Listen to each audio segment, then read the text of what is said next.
Hello everyone, स्वागत है आप सभी का सुरेश जोशी क्लासेज में। और आज हम करंट अफेयर्स का पार्ट 11 लेकर आए हैं। इससे पहले 10 भाग करंट अफेयर्स के हमारे चैनल में अपलोड हैं। यदि आपने अभी तक वो नहीं देखे हैं तो उनको भी आप देख लीजिए। और आज 11वां भाग करंट अफेयर्स का स्टार्ट करेंगे। और इस चैनल को आप सब्सक्राइब कर लीजिए ताकि आपको जो हमारी नोटिफिकेशन है, जो हम डेली इसमें अपलोड करते हैं वीडियो वगैरह, वो आपको नोटिफिकेशन से पता लग जाए। और बेल आइकन को प्रेस करना, तभी आपको नोटिफिकेशन वगैरह प्राप्त होंगी। ठीक है, तो आइए स्टार्ट करते हैं करंट अफेयर्स पार्ट 11।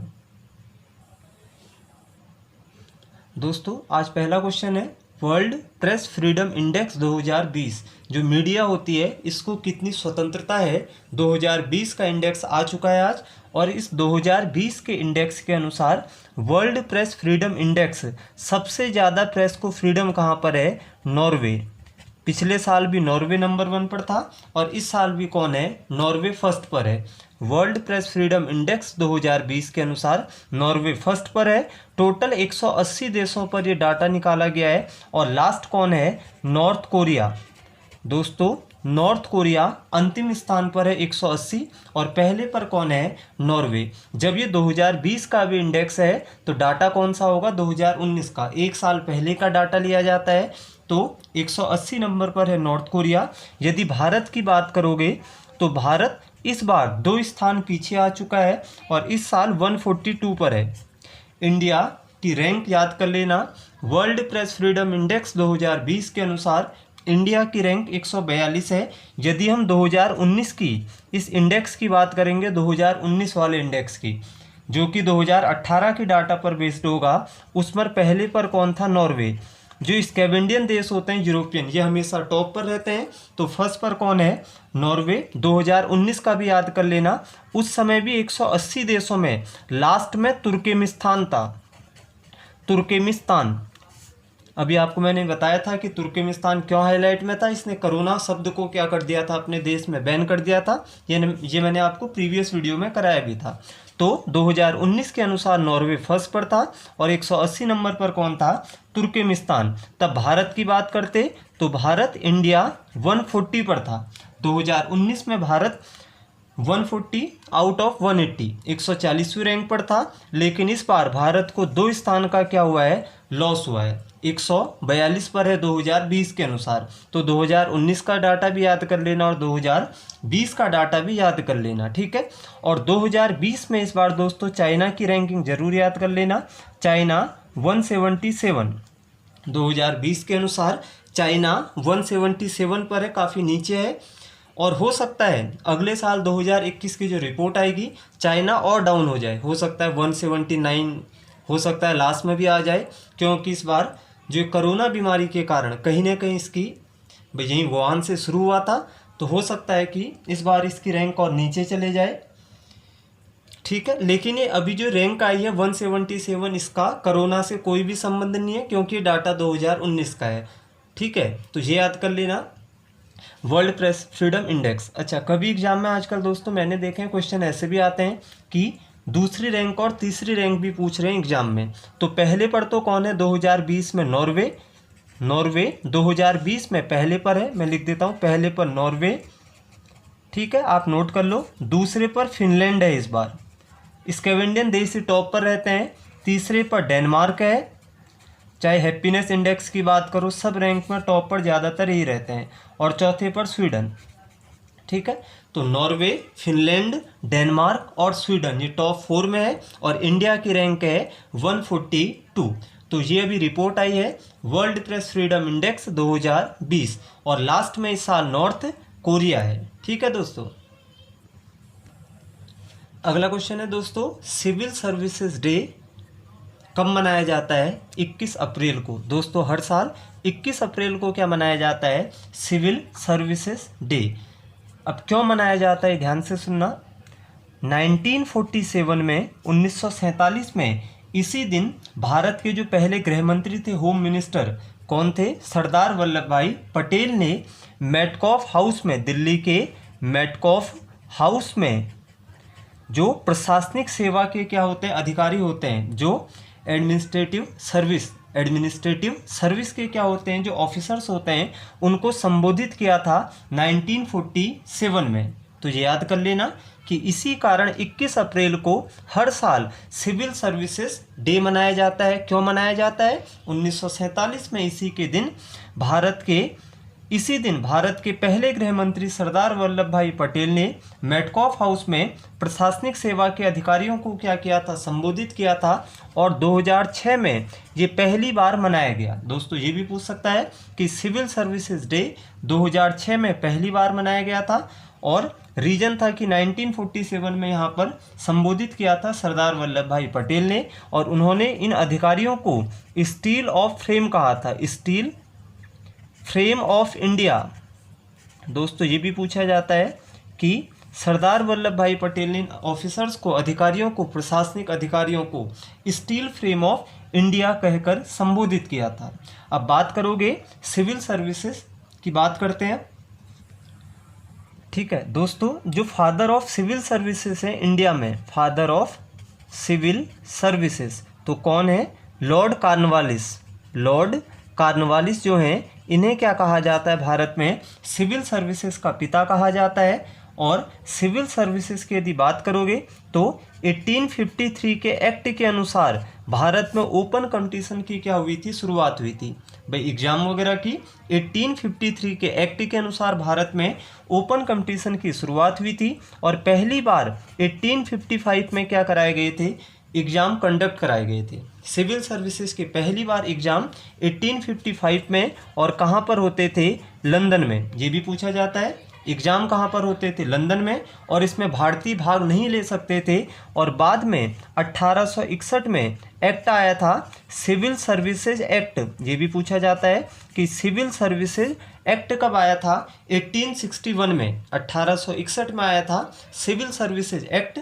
और इसके द्वारा क्या कहा गया? भारतीय भी क्या कर सकते हैं? भाग ले सकते हैं। और बाद में 1863 में सत्येंद्र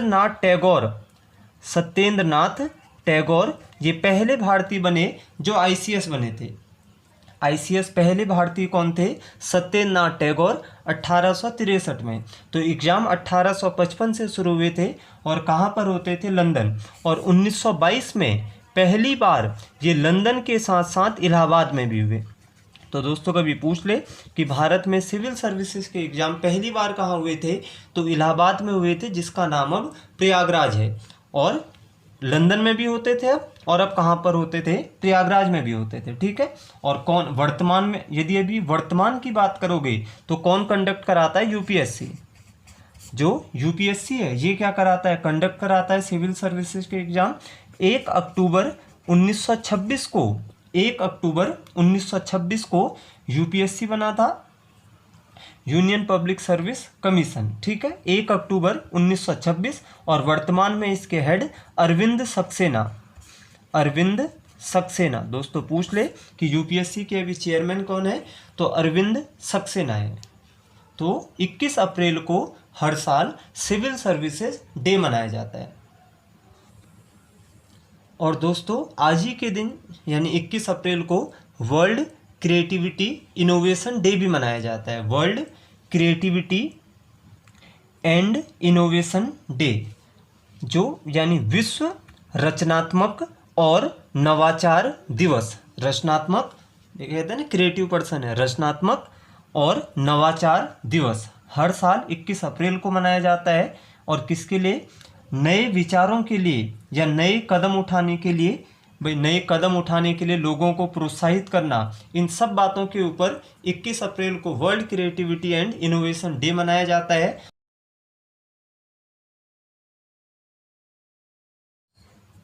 अगला क्वेश्चन है दोस्तों, हाल ही में गूगल के द्वारा लॉन्च किए गए ब्रेल कीबोर्ड का नाम क्या रखा गया है? ब्रेल समझते होंगे, ब्रेल लिपि होती है दृष्टिबाधित लोगों के लिए। तो गूगल के द्वारा जो ब्रेल कीबोर्ड बनाया गया उसका नाम क्या रखा गया है? तो उसका नाम रखा गया टॉकबैक। दोस्तों याद कर लेना, TALKBACK, टॉकबैक इसका नाम रखा गया है।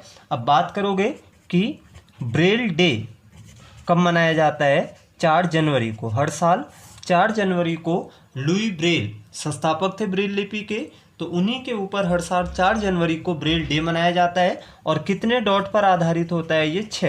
ये भी पूछा जाता है कि जो दृष्टिबाधित लोग होते हैं उनके लिए ब्रेल लिपि, और ये 6 बिंदुओं पर क्या होती है, आधारित, यानी 6 डॉट पर। ठीक है, तो ब्रेल कीबोर्ड का नाम क्या रखा गया है, टॉक बैक।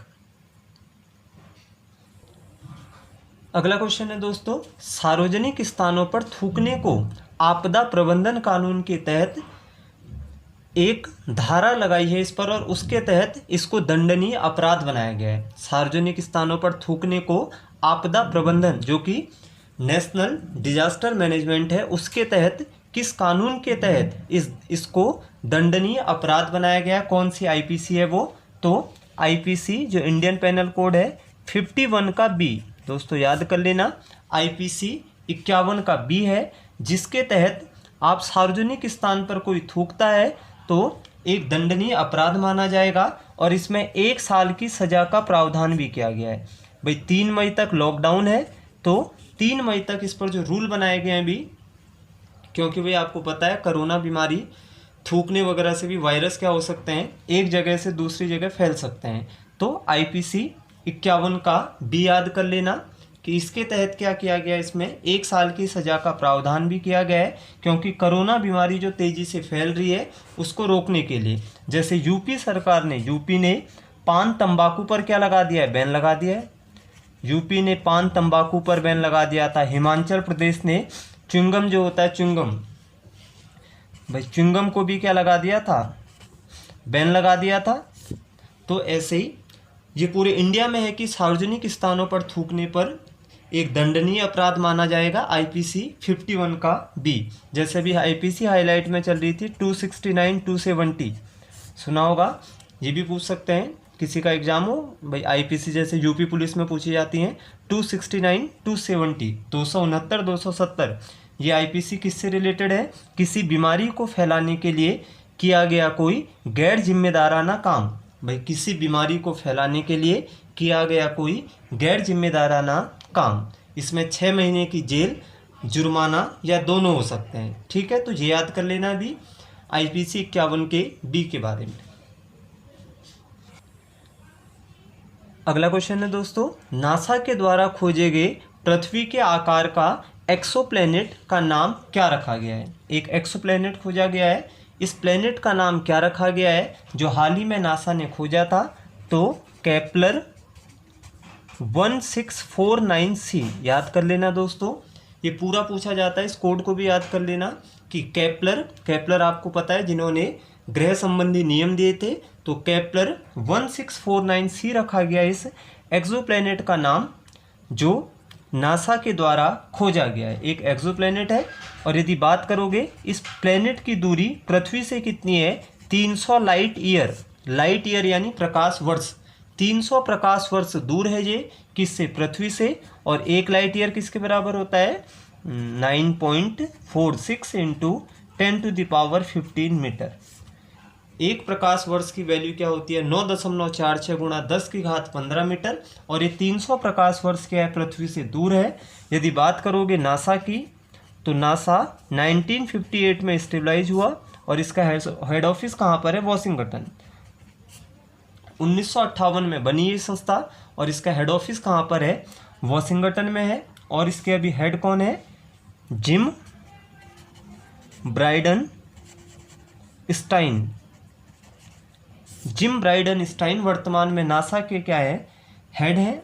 और अभी 2020 में नासा ने कौन सा मिशन लॉन्च किया था सूर्य की स्टडी के लिए, मैंने प्रीवियस वीडियो में भी कराया था, सनराइज मिशन। पूछ ले इसका संबंध किससे है, सूर्य की स्टडी के लिए नासा का मिशन है सनराइज। जैसे भारत का आदित्य मिशन है, उसका भी संबंध किससे है, सूर्य की स्टडी से है। और अभी दोस्तों 2020 में नासा ने 50वीं एनिवर्सरी भी मनाई है, एक मिशन के 50 साल पूरे हुए हैं। वो मिशन कौन सा है, अपोलो 11। दोस्तों ये भी पूछ सकता है इस बार कि अपोलो 11 मिशन 1970 में लॉन्च किया था नासा ने, 11 नहीं 13, क्योंकि 11 से तो आपको पता है पहली बार नील आर्मस्ट्रॉन्ग वगैरह गए थे चंद्रमा में 1969। ये अपोलो 13 है, चेंज कर लेना, अपोलो 13 1970 में लॉन्च किया था नासा ने चंद्रमा की चांद की भाई कौन सा मिशन था, मून मिशन था यानी। और 2020 में इसके कितने साल पूरे हुए हैं, 50 साल पूरे हुए हैं। तो नासा ने इसे अभी सेलिब्रेट किया है। और यहाँ पर यदि ये पूछ ले कि नासा का मोटो क्या है, इनका जो स्लोगन है मोटो वो क्या है, for the benefit of all. आप नोट कर लेना, नासा का मोटो उद्देश्य फॉर द बेनिफिशियल या for the benefit of all. तो केपलर 1649c ये एक एक्सोप्लैनेट का नाम रखा है जो नासा ने पृथ्वी के आकार का खोजा था।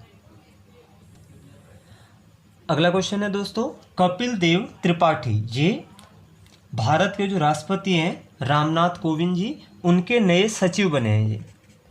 ये एक नए सचिव बने हैं। भारत के राष्ट्रपति कौन से नंबर के हैं, 14वें नंबर के जो राष्ट्रपति हैं रामनाथ कोविंद जी, उनके नए सेक्रेटरी सचिव कौन, कपिल देव त्रिपाठी। और किसकी जगह लिए इन्होंने, संजय कोठारी की। ये भी याद कर लेना, संजय कोठारी की जगह कपिल देव त्रिपाठी भारत के राष्ट्रपति के नए सचिव बने हैं। और जो संजय कोठारी हैं अब ये सीवीसी के नए हेड बन चुके हैं। सीवीसी सुना होगा, केंद्रीय सतर्कता आयुक्त, चीफ विजिलेंस, यदि बात करोगे इसकी फुल फॉर्म की, चीफ विजिलेंस कमिश्नर। दोस्तों चीफ विजिलेंस कमिश्नर बन चुके हैं नए संजय कोठारी। और इससे पहले ये राष्ट्रपति के सचिव थे और अब ये सीवीसी बन चुके हैं, केंद्रीय सतर्कता आयुक्त के हेड। और भारत के राष्ट्रपति के रामनाथ कोविंद जी के नए सचिव कपिल देव त्रिपाठी। दोस्तों कल आपसे क्वेश्चन पूछा था मैंने होमवर्क में कि हाल ही में आई गार्टनर 2019 रिपोर्ट के अनुसार दुनिया का सबसे डिजिटली निपुण राष्ट्र कौन है, तो इसका आंसर था इंडिया, भारत। गार्टनर रिपोर्ट के अनुसार 2019 में जो रिपोर्ट आई है, दुनिया का सबसे निपुण राष्ट्र डिजिटली कौन है, भारत। दूसरे में इस पर यूनाइटेड किंगडम है और तीसरे पर कौन है, यूएसए है।